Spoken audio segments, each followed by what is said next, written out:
Alright folks, so in preparation for Coming to America, the sequel to the hit comedy classic coming on Amazon Prime, I would like to take the time to review, share my thoughts with you on the original Coming to, not to, T-O, America. Let's get into it.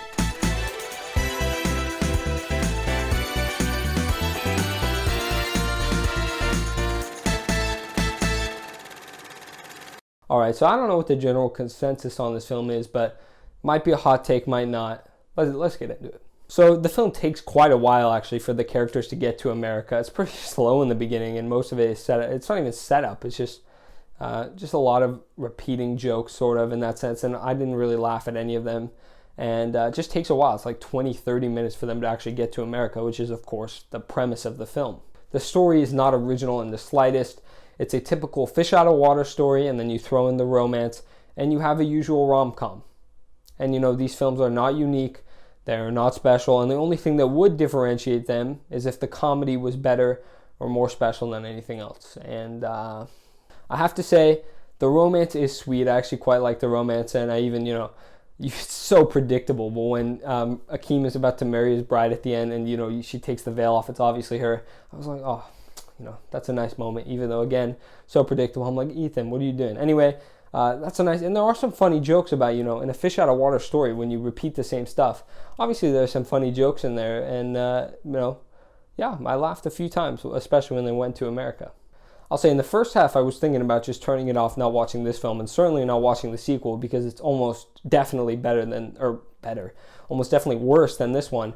And I was not digging it, but the second half is considerably better. You have a lot of just new things out of it. The romance is really built upon there. You have Akeem's friend, I forgot his name, but they're starting to fight and bicker, and it's not like the usual typical thing that a film would do, where they fight and then they get back together at the end because they need to. Yeah, it's not like that. But then his family comes to see him, and again the usual stuff. He loses the girl, he has to go win her back. Usual stuff, but the second half is better. And then, unless I'm misremembering things, I can't say that I ever laughed out loud, unfortunately. Maybe a few those laughs, a little, I don't know what you call this, a nose laugh or something like that.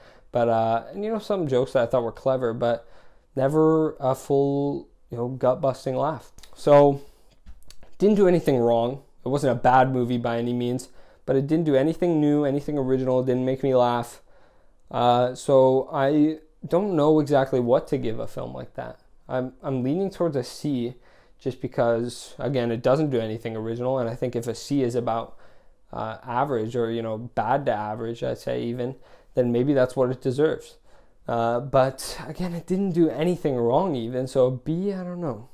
Again, as of filming this, I'm going to say a C, and that might change later in post. I might give it a B. If I warm up to it, or if I watch the second one and I get a bigger appreciation or something like that. But a C for now. Coming to America. Oh, that's kind of not ironic, but Coming to America with a C? I guess not. Ethan, you're crazy. Alright folks, so that's my review of Coming to America, not to, remember, T-O, because the Coming to America review will presumably be coming soon, unless it gets so bad I have to turn it off, in which case there won't be a review, and only you and I will know. It'll be our little secret. And whoever else views this video. But thank you for watching, folks. I got a ton of reviews on this channel. Check them all out, and I will see you, folks,